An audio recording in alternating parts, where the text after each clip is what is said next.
क्या राजनीतिक दलों की मीडिया रणनीति 2014 के चुनाव के लिए कारगर साबित होगी? और इस पर चर्चा करने के लिए हमारे साथ हैं केंद्रीय मंत्री हरीश रावत जुड़ रहे हैं हमारे साथ, और बीजेपी के श्रीकांत शर्मा, और इसके साथ ही वरिष्ठ पत्रकार आलोक मेहता भी हमारे साथ हैं हमारे स्टूडियो में, और फेकिंग न्यूज जानी मानी वेबसाइट है व्यंग करती है, उसके संपादक राहुल रोशन। सबसे पहले श्रीकांत जी, मैं आपसे शुरू करना चाहूँगा। रणनीति बनाने की जहां तक मीडिया के लिए बात है, जिसमें अब सोशल मीडिया भी शामिल हो गया है, एक काफ़ी पुरजोर कोशिश रही है तमाम राजनीतिक दलों की, बीजेपी भी उसमें काफ़ी एक तरह से अग्रसर रही है, लेकिन मीडिया के साथ किस तरह की बात एक मत रखकर रखी जाए, वो एक बहुत चुनौती इस वक्त बीजेपी के लिए भी लग रही है।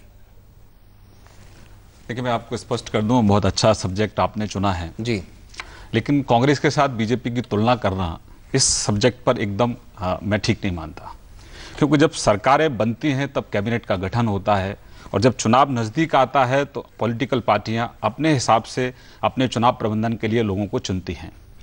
लेकिन जैसे आपने कहा कि हमारे यहाँ अध्यक्ष जी के बार बार कहने के बावजूद भी कोई बयानबाजी हो रही है। हम विपक्ष में हैं और हमारे यहाँ किसी एक व्यक्ति की, यानी कि नरेंद्र भाई मोदी की लोकप्रियता इतनी अच्छी है, इतनी ज़्यादा है कि उनके बारे में हमारे यहाँ लोग बोलते हैं, और हमारे यहाँ लोकतंत्र है, बोलने की आज़ादी है। वहीं दूसरी तरफ मैं कांग्रेस की बात करूंगा। कांग्रेस पार्टी लेकिन 2004 से मुझे अपनी राजनाथ सिंह जी भी निर्देश देते हैं कि खासकर इसी मुद्दे पर कि प्रधानमंत्री का प्रत्याशी कौन होगा, इस पर बयान ना दे नेता। नहीं, मैं अपनी बात पूरी करता हूं। बयान ना दे नेता, ठीक बात है आपकी, लेकिन कांग्रेस पार्टी ने अब जो टीम आपने गठित की है, जिस टीम पर हम लोग चर्चा कर रहे हैं, कांग्रेस पार्टी और गवर्नमेंट के बीच में यानी कि इतना कोऑर्डिनेशन लैक है। इनफैक्ट कांग्रेस के मंत्रियों में आपस में समन्वय नहीं है, सरकार के मंत्रियों में। मैं एक एग्जांपल दूंगा आपको। पर्यावरण मंत्रालय और सड़क परिवहन मंत्रालय में आपस में कोऑर्डिनेशन नहीं है, जिससे क्या है कि देश की सुरक्षा से जुड़ा मुद्दा है कि यानी कि बॉर्डर पे जो सड़कें हैं वो ठीक तरीके से नहीं बन पा रही हैं, और वित्तीय और ईंधन आपूर्ति की वजह से आज यानी कि सरकार की रिपोर्टें हैं 700 ऐसी परियोजनाएं हैं जो खटाई में हैं। और ताजा उदाहरण, इटालियन मरीन को लेकर सरकार के गृह मंत्रालय में और सरकार के विदेश मंत्रालय में आपस में कोऑर्डिनेशन नहीं है। जी, वो बातें सब जाहिर है, और उसी के लिए मेरे ख्याल से अभी प्रयास किया जा रहा है कि एक सामंजस्य बन पाए जहां तक विचारों की अभिव्यक्ति की बात है। हमारे साथ हरीश रावत भी जुड़ गए हैं। हरीश रावत जी, आपसे पूछना चाहूंगा कि इस अभाव को महसूस किया गया कि सामंजस्य नहीं बन पा रहा है तमाम लोगों के बीच, चाहे वो पार्टी में हो या सरकार में हो। अब समिति का गठन किया गया है, लेकिन फिर भी आपको लगता है कि ये चुनौतीपूर्ण ही रहेगा? देखिए, ये हमारे लोकतंत्र की ताकत है कि आज भाजपा जैसी कैडर बेस पार्टी, जो एक प्रकार के रेजिमेंटल एटीट्यूड से चलती है, जिसमें मालिकाना हक किसी के पास होता है और पार्टी चलाने का काम कोई और करता है, अब वो भी डेमोक्रेटिक नॉर्म्स की बात और खुलेपन की बात करने लग गए हैं। और कांग्रेस तो पहले से ही एक ऐसा प्लेटफॉर्म रहा है जिसमें डाइवर्जेंट व्यूज, अलग अलग प्रकार के विचार उड़ते रहे हैं, विचारों का मंथन होता रहा है।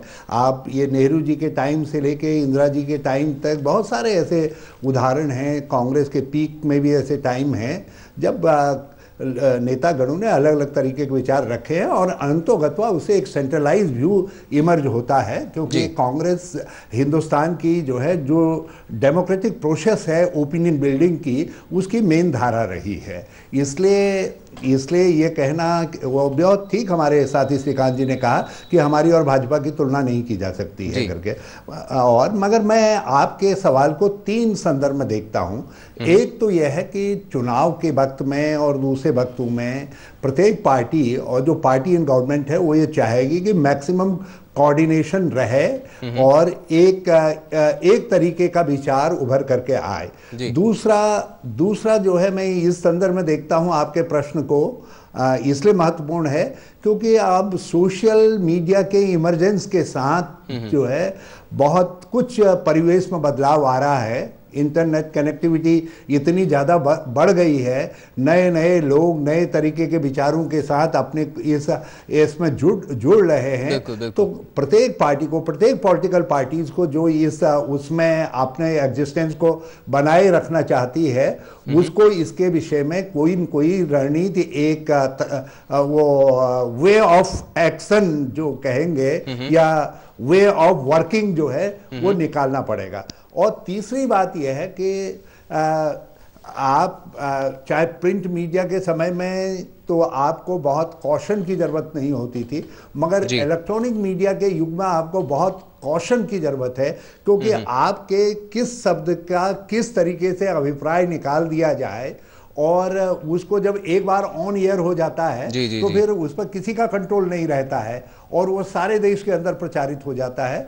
तो इसलिए सब कुछ पार्टी इस समय कुछ सावधानियां, और इसी दृष्टिकोण को लेकर के हमारे पार्टी के सम्मानित उपाध्यक्ष ने भी एक कमेटी का गठन किया है, और हम सब लोग ये उम्मीद करते हैं कि आगे की चुनौतियों के सम्मुख भी, और जो गवर्नमेंट और पार्टी में बेहतर कोऑर्डिनेशन के संदर्भ में भी, और हमारे जो है मीडिया के साथ किस तरीके से हमको अपनी बात को रखना है, प्रोजेक्ट करना है, उस सब चीज़ों जी मैं समझ गया आपकी बात। आलोक मेहता जी, मैं आपसे पूछना चाहूँगा, सावधानी, सामंजस्य, ये बातें कही जा रही हैं, सावधानी तो बरतना काफ़ी ज़रूरी है, खासकर जब नेता जिस तरह के बयान देखें। ताज़ा मामला हमने देखा है अजीत पवार का, वो किस तरह से उसने तूल पकड़ा है। लेकिन इसके साथ ही हमारा देश दुनिया का सबसे बड़ा लोकतंत्र है, अभिव्यक्ति की आज़ादी है सभी को, तो इस तरह से सामंजस्य बनाने में कहीं वहाँ पे कॉम्प्रोमाइज़ होने की संभावना आपको लगती है? देखिए, बहुत अरसे से, ऐसा नहीं कि पहली बार ऐसा हुआ है, कांग्रेस पार्टी या भारतीय जनता पार्टी में भी, अडवाणी जी भी पुराने पत्रकार रहे हैं, कांग्रेस में भी बहुत सारे लोग इस समय थे। हम लोगों ने 71 से जिस तरह से पार्टियों की रणनीति देखी है, अब चूंकि ज़्यादा बड़ी चुनौती है, ज़्यादा लोग मतदाता हैं, एक तरफ से मीडिया के जरिए भी राजनीतिक लड़ाई लड़ी जाती है। मुझे लगता है कि ये कदम राहुल जी ने जो उठाया, या भारतीय जनता पार्टी में भी राजनाथ सिंह जी या उनके साथी उठा रहे हैं, सुषमा जी वहाँ पर पुरानी नेता रही हैं, अरुण जेटली हैं, बहुत सारे नेता ऐसे हैं, लेकिन मुझे ऐसा लगता है कि केवल मीडिया पर निर्भर, ये ठीक है कमेटी बनी है ताकि जो काम अच्छे हैं या बुरे हैं, क्या स्टैंड लेना चाहिए, एक तो उस पर सही आएगा। मुझे लगता है कि इसके बाद भी भारत जितना विशाल देश है, इलेक्ट्रॉनिक मीडिया की पहुंच हुई है, सोशल मीडिया का भी एक असर तो हुआ है युवा लोगों में, लेकिन उस पर निर्भर, उसको वोट में देखिए, मतलब चाहे वो 77 में इंदिरा जी के समय कई लोग ऐसा हो चुके, वैसे कहते हैं इमरजेंसी थोड़ा सा हटी थी, लेकिन फिर भी जो लोग विरोधी थे वो भी कहते थे ज़्यादा जीत जाएगी, नहीं जीते। उसी तरह से 2004 में हमने देखा जिस तरह से बीजेपी का एक शाइनिंग इंडिया था वो नहीं हो पाया। तो मीडिया पर निर्भर न होकर जिसने जो काम किया है उसके काम के बारे में आकलन दोनों पार्टियां या और जो 4-10 पार्टियां 50 पार्टियां हैं देश में, उनको करना होगा। खाली आप तालमेल हो, सरकार में वक्तव्य कुछ दे, पार्टी कुछ दे, उसके लिए तालमेल जरूरी है। मेरे ख्याल से जो काम हुआ है उसका भी डंका पीटने की है, और उस पर सामंजस्य बना के डंका पीटने की बात अब की जा रही है, क्योंकि उसमें भी कभी कभी कुछ विरोधाभास नजर आते हैं। और जहां तक सोशल मीडिया का जो एक चर्न है, एक वहां पर बहुत ज़्यादा अभिव्यक्ति हो रही है और तमाम लोग उससे जुड़ रहे हैं। अभी तक हमने देखा कि किस तरह से एक एक्सप्लोजन सा हो गया है। राहुल, आप ज़रूर इस पर अपनी राय रखना चाहेंगे कि सोशल मीडिया के साथ किस तरह का इंटरफेस होना चाहिए सरकार का और तमाम राजनीतिक दलों का। ये भी काफ़ी एक निर्णायक बात सिद्ध हो सकती है, जहां तक शहरों की बात है कम से कम, और युवाओं की बात है। बिल्कुल, और दोनों पार्टियां कोशिश कर रही हैं, बीजेपी भी कोशिश कर रही है, कांग्रेस भी कोशिश कर रही है।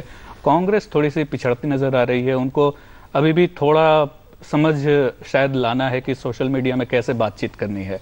उनके पास शशि थरूर जैसे ट्विटर सुपरस्टार तो हैं ही, लेकिन उसके अलावा भी उन्हें बहुत कुछ अभी मेरे हिसाब से, जैसे मनीष तिवारी जी जो इस टीम में भी हैं, उनके जो ट्वीट्स हैं वो प्रोटेक्टेड हैं, यानी वो सूचना और प्रसारण मंत्री हैं, लेकिन आम इंसान उनके ट्वीट को नहीं पढ़ सकता। जब तक आप उन्हें फॉलो करें और मनीष तिवारी जी अप्रूव करेंगे तब जाकर आप उनके ट्वीट्स को पढ़ पाएंगे। तो ये एक कौन सी कम्युनिकेशन स्ट्रेटजी है? ट्वीट को प्रोटेक्ट करना भी शायद वो अपने आप को लीगली प्रोटेक्ट कर रहे होंगे कि एक बार जब आप वो अलाउ कर देते हैं कि आप उन्हें फॉलो कर रहे हैं तो ये आपकी रिस्पॉन्सिबिलिटी है कि आपके भावनाएं आहत ना हो या जो भी उनकी सोच रही होगी। लेकिन जहाँ तक आपने सही कहा कि युवाओं में और जो अर्बन एरियाज है वहाँ सोशल मीडिया की पहुँच बहुत स्ट्रांग है और ओपिनियन शेपिंग में बहुत स्ट्रांग फैक्टर है और उस हिसाब से इन्होंने ये टीम की है। पर्सनली मुझे तो अच्छा नहीं लगा, क्योंकि जिस तरीके से इधर उधर के बेतुके से अगर वक्तव्य आएंगे, चाहे वो बीजेपी से हो चाहे कांग्रेस से, मेरे लिए व्यंग्य के लिए नए विषय मिलेंगे, तो मैं तो चाहूंगा कि इधर उधर से ही वक्तव्य आते रहें। लेकिन अब देखते हैं क्या होता है। लेकिन एक बार मैं जोड़ूं इसमें, खाली ये कहना चाहता था कि जो आप कह रहे हैं ना कि ट्विटर में मुझे कुछ और मित्र दोनों पार्टियों के लोग बताते हैं और बल्कि हमारे बड़े अच्छे जो टीवी के जर्नलिस्ट हैं वो भी बताते हैं, ट्विटर में खतरा यह है कि बहुत गालियां भी लोग भेजते हैं और एक दूसरे के खिलाफ जो गंदगी जारी होती है वो भी भयावह है। भारत जैसे देश में जहां शिक्षा का अभाव है, अफवाहें भी फैला सकते हैं। आप दंगों की अफवाह फैला दें, कहें 200 लोग मर गए, तो उसके खतरे भी हैं। तो शायद उसको कैसे प्रोटेक्ट किया जाए, हमारे यहाँ साइबर कानून नहीं बना, शायद इस सेल बनने के बाद उस पर भी विचार होना चाहिए। जी हरीश जी, दो पहलू रखे गए हैं, एक तो गालियां पड़ती हैं ट्विटर पर और खुलेपन की जरूरत, दोनों बातें कही गई हैं। आप इसके बारे में किस तरह की राय रखना चाहेंगे? क्योंकि जिनका जिक्र हुआ है, मनीष तिवारी सूचना प्रसारण मंत्री हैं, वो पहले भी ट्विटर में आके उसको छोड़ चुके हैं, क्योंकि इस तरह की बातें लोग कुछ ज्यादा ही खुलेपन के साथ कहने लग गए कि उनको सोचना पड़ा कि उनको ट्विटर पर रहना चाहिए कि नहीं। अब वो फिर से ट्विटर पर आ गए। देखिए, जब आप गवर्नमेंट में होते हैं तो आपकी बातें बहुत ही संवेदनशील हो जाती हैं, क्योंकि आपकी बातों के कई अर्थ निकाले जा सकते हैं। तो निश्चित तौर पर चाहे मनीष जी हों, चाहे शशि थरूर जी हों, हमारे पास बहुत सारे लोग हैं जो पार्टी की तरफ से भी जो है और अपनी ओर से भी बहुत बेहतर कम्युनिकेशन कर सकते हैं और उनमें एक एक्सपर्टाइज इसके लिए है जी। उनके कैलिबर में किसी को वो शक नहीं है। मगर जैसा आलोक जी ने कहा कि आज इनको मिस इंटरप्रेट करने की भी बहुत सारी संभावनाएं हैं और आपको लगातार उसको फॉलो करना होता है।